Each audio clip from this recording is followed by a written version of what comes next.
नमस्कार,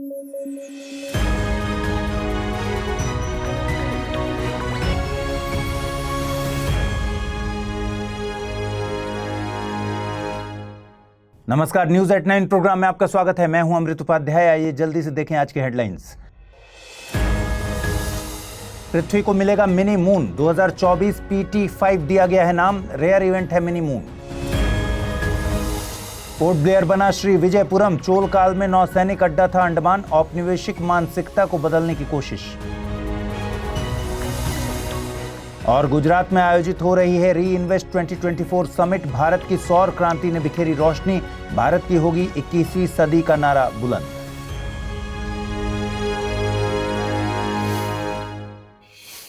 बहुत जल्द पृथ्वी को एक मिनी मून मिलने वाला है। इस अस्थायी मिनी मून को 2024 PT5 नाम दिया गया है। दरअसल 2024 PT5 एक क्षुद्र ग्रह है जो कि अंतरिक्ष में यात्रा कर रहा है। माना जा रहा है कि पृथ्वी के ऑर्बिट में मौजूद ग्रेविटी इसे आकर्षित करेगी और ये अपनी यात्रा में आगे बढ़ने से पहले पृथ्वी की कक्षा में आधा चक्कर लगाएगा। देखिए, ये एक रेयर घटना है क्योंकि ऐसा बहुत कम देखने को मिलता है कि कोई क्षुद्र ग्रह पृथ्वी की ग्रेविटी के चलते उसकी कक्षा में चक्कर लगाए। आमतौर पर क्षुद्र ग्रह पृथ्वी की कक्षा में प्रवेश करते ही जल जाते हैं क्योंकि वे बहुत तेज गति से पृथ्वी के वायुमंडल में प्रवेश करते हैं। वायुमंडल में घर्षण के कारण यानी फ्रिक्शन के कारण इन पर अत्यधिक गर्मी उत्पन्न होती है। यह घर्षण हवा के कणों और क्षुद्र ग्रह के बीच टकराव से होता है, जिससे क्षुद्र ग्रह की सतह तेजी से गर्म होने लगती है।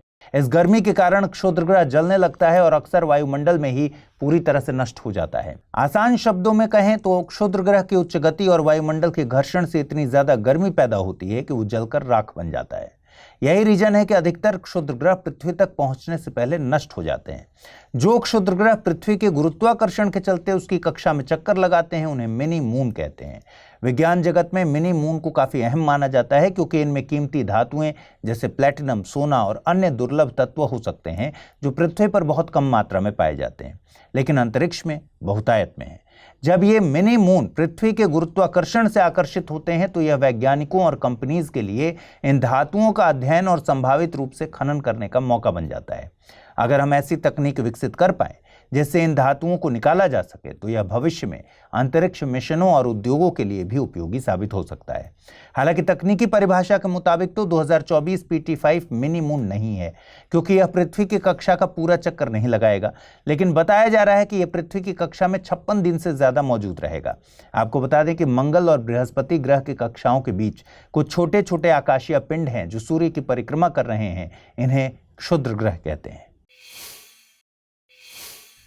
दुनिया वैश्विक तापमान, जलवायु परिवर्तन, लुप्त होते जानवर और पौधों की प्रजातियों, उर्वर जमीन का मरुस्थल में तब्दील होना, प्लास्टिक से महासागर और जमीन पर हो रहा प्रदूषण जैसी चिंताओं का सामना कर रही है। ऐसे में आने वाले कुछ महीनों में UN इन सभी मुद्दों से जुड़ी 4 बैठकों का आयोजन करने जा रहा है। देखिए, कोलंबिया में 21 अक्टूबर से 1 नवंबर के बीच बायोडायवर्सिटी यानी जैव विविधता को समर्पित एक सम्मेलन होने वाला है। कोलंबिया इस सम्मेलन के लिए एक सही स्पॉट है। यहाँ पृथ्वी की 10% के करीब जैव विविधता पाई जाती है। ये बैठक हर 2 साल में आयोजित होती है। इसमें इस बात पर चर्चा की जाती है कि दुनिया के देश प्राकृतिक जैव विविधता को संरक्षित करने के लिए क्या कर सकते हैं। 2022 में मॉन्ट्रियल में हुए एक समझौते के तहत दुनिया भर के देशों ने पृथ्वी के 30% हिस्से को पर्यावरण संरक्षण के अंतर्गत लाने पर सहमति जताई थी। वहीं जलवायु परिवर्तन पर होने वाला दुनिया का सबसे अहम सम्मेलन COP29 11 से 22 नवंबर 2024 के बीच अजरबैजान की मेजबानी में आयोजित किया जा रहा है। उम्मीद की जा रही है कि इस बैठक में लंबे वक्त से अटके जलवायु वित्त के मुद्दे पर सहमति बनेगी। देखिए, जलवायु परिवर्तन के लिए अमीर विकसित देशों को जिम्मेदार माना जाता है जिन्होंने जीवाश्म ईंधनों के बूते अपने देशों में औद्योगिकीकरण की क्रांति से लेकर वर्तमान समय तक के विकास को अंजाम दिया। और अब ये देश विकासशील और गरीब देशों से महंगी ग्रीन एनर्जी पर निवेश की उम्मीद कर रहे हैं। ऐसे में विकासशील देशों का कहना है कि हम ग्रीन एनर्जी यूज करेंगे, लेकिन फंडिंग विकसित देशों को करनी होगी जो पृथ्वी की इस स्थिति के लिए जिम्मेदार हैं। अजरबैजान की राजधानी बाकू में होने वाले इस सम्मेलन के लिए ये मुद्दा बहुत अहम है। साथ ही यूएसए के इलेक्शन का रिजल्ट बैठक के कुछ दिन पहले ही आने वाला है। ये रिजल्ट भी बैठक के रुख को डिसाइड करने में अहम साबित होगा। इसके अलावा सऊदी अरब के रियाद में 2 से 13 दिसंबर के बीच COP16 ऑन डिजर्टिफिकेशन का आयोजन होने वाला है। इसमें 2030 तक 1.5 बिलियन हेक्टेयर जमीन को रिस्टोर करने के तरीकों पर चर्चा होगी। इसके अलावा दक्षिण कोरिया में नवंबर में प्लास्टिक संधि को लेकर फाइनल सम्मेलन होना है। 2022 में 175 देशों के बीच दुनिया की पहली प्लास्टिक संधि को लेकर सहमति बनी थी। इस पर फाइनल बातचीत नवंबर में होने वाले सम्मेलन में होगी। क्या आपके मन में कंफ्यूजन है कि आईएएस प्रिपरेशन को कैसे डेस्टिनेशन तक पहुंचाएं? तो जुड़िए UPSC IAS prelims to interview यानी P2I बैच से, जिसमें आपके हर प्रॉब्लम का सॉल्यूशन है मौजूद। आप गांव में हैं या शहर में, कोई टेंशन नहीं, क्योंकि इस बैच में आपको मिलेंगी 1000+ आवर्स की लाइव ऑनलाइन कक्षाएं। और आपको पढ़ते समय कोई कॉन्सेप्ट समझ नहीं आ रहा तो भी कोई बात नहीं, मेंटोरशिप प्रोग्राम का लाभ उठाइए और अपने मेंटोर से अपनी उलझन का समाधान पाइए। क्या मैं तैयार हूं? यदि इस सवाल का नहीं मिल रहा जवाब तो टेस्ट सीरीज का मिलेगा फायदा। हर एक टेस्ट से तैयार होगा आपकी सफलता का ब्रिज। यही है वो बैच जिसमें आप कर सकते हैं पढ़ाई के साथ कमाई भी। क्यों? क्योंकि हर टेस्ट के फर्स्ट रैंकर को मिलेगा 11,000 रुपए का इनाम। इतना ही नहीं, यदि आप प्री 2025 क्वालिफाई करते हैं तो आपकी पूरी फीस वापस कर दी जाएगी। ऐसे और भी कई फीचर्स हैं इस कोर्स में जिससे आपको हासिल होगी जीएस में महारत। सो जस्ट गो अहेड, आज ही जुड़िए हमसे, अमृत लाइव कोड का यूज कीजिए और एडमिशन लीजिए, करिए अपने सपने को साकार। सरकार ने नाम बदलने के सिलसिले को जारी रखते हुए अंडमान निकोबार द्वीप समूह की राजधानी पोर्ट ब्लेयर का नाम श्री विजयपुरम कर दिया है। सरकार के मुताबिक नाम बदलने के पीछे मकसद है देश को औपनिवेशिक काल की मानसिकता से मुक्त कराना। सरकार का इस औपनिवेशिक मानसिकता को बदलने से क्या मतलब है? देखिए, भारत में तकरीबन 200 सालों तक ब्रिटिशर्स का नियंत्रण रहा। देश के प्रशासन को चलाते हुए कई शहरों, जगहों, बिल्डिंग्स के नाम उन्होंने अपने ऑफिसर्स के नाम पर रखे। कई शुद्ध हिंदी के नामों को बोलने में समस्या होने पर अपने मुताबिक उन्होंने अब उसका अंग्रेजीकरण कर दिया। ऐसी ही कुछ कहानी है पोर्ट ब्लेयर के नाम की। ब्रिटिश नेवी के एक ऑफिसर थे, आर्चिबाल्ड ब्लेयर। आर्चिबाल्ड ब्लेयर पहले ऑफिसर थे जिन्होंने अंडमान द्वीप समूह का सर्वे किया था। बस ब्रिटिशर्स ने उन्हीं के नाम पर पोर्ट ब्लेयर नाम रख दिया। आज़ादी के बाद अब सरकार धीरे धीरे ऐसी जगहों के नाम बदल रही है।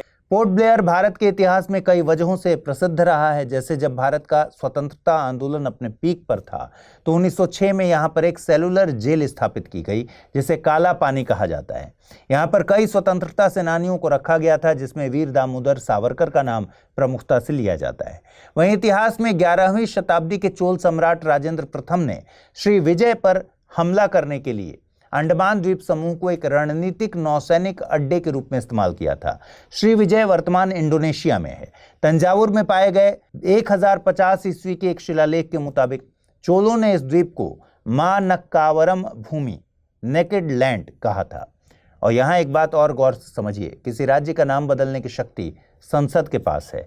ये शक्ति संसद को संविधान के अनुच्छेद 3 से मिलती है। किसी राज्य का नाम बदलने में राज्य की असेंबली केवल प्रस्ताव भर ला सकती है। अल्टीमेटली पावर संसद के पास है। इसके बारे में मैंने अपनी पॉलिटी की क्लासेस में, जो कि यूट्यूब पर उपलब्ध हैं, काफ़ी डिटेल में डिस्कशन किया है। आप वहाँ भी देख सकते हैं। आपकी सुविधा के लिए क्लास का लिंक कमेंट बॉक्स में पिन कर देंगे।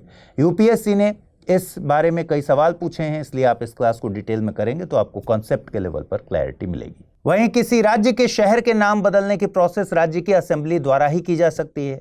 वहीं अनुच्छेद 239 के मुताबिक संघ शासित प्रदेश का नियंत्रण तो सीधे तौर पर राष्ट्रपति के पास होता है। इसलिए अंडमान निकोबार के मामले में निर्णय गृह मंत्रालय के द्वारा लिया गया है। आपको बता दें कि 2018 में सरकार ने अंडमान स्थित रॉस आइलैंड का नाम सुभाष चंद्र बोस द्वीप किया था। साथ ही नील आइलैंड को शहीद द्वीप और हैवलॉक आइलैंड को स्वराज द्वीप नाम दिया गया था। गुजरात के गांधीनगर में global renewable energy investors meet and expo के चौथे एडिशन का आयोजन किया जा रहा है। इसे री इन्वेस्ट 2024 नाम दिया गया है।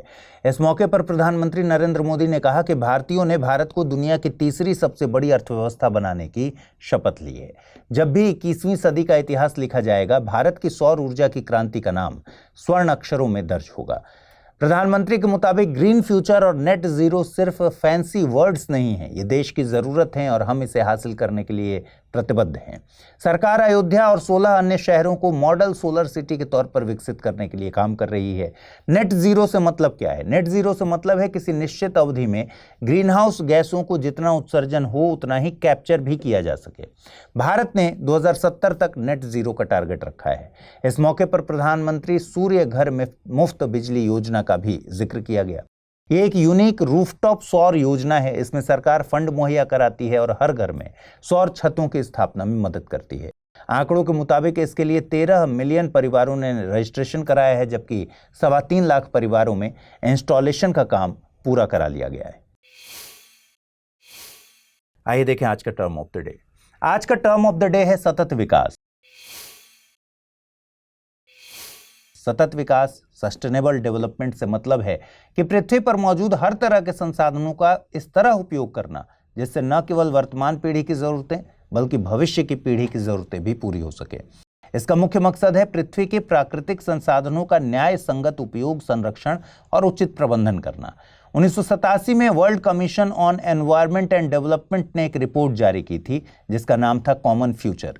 इसे ब्रंटलैंड रिपोर्ट के नाम से भी जानते हैं। इसके बाद से सतत विकास को लेकर दुनिया भर में तेज बहस शुरू हो गई। मैं सतत विकास में योगदान देने के लिए पानी और इलेक्ट्रिसिटी की बर्बादी नहीं करता। मेरी कोशिश रहती है कि इनका इस्तेमाल जरूरत भर के लिए किया जाए, बर्बादी ना हो। अब आप बताइए कि आप अपने जीवन में ऐसा कौन सा काम करते हैं जिससे सतत विकास सुनिश्चित हो सके। आइए देखें आज का रैपिड न्यूज। चीन में एक महीने के अंदर दूसरी बार टाइफून का खतरा मंडरा रहा है। इसके लिए चीन के अधिकारी आपदा प्रबंधन की तैयारी कर रहे हैं, क्योंकि एक शक्तिशाली टाइफून देश के घनी आबादी वाले पूर्वी समुद्र तट की ओर बढ़ रहा है।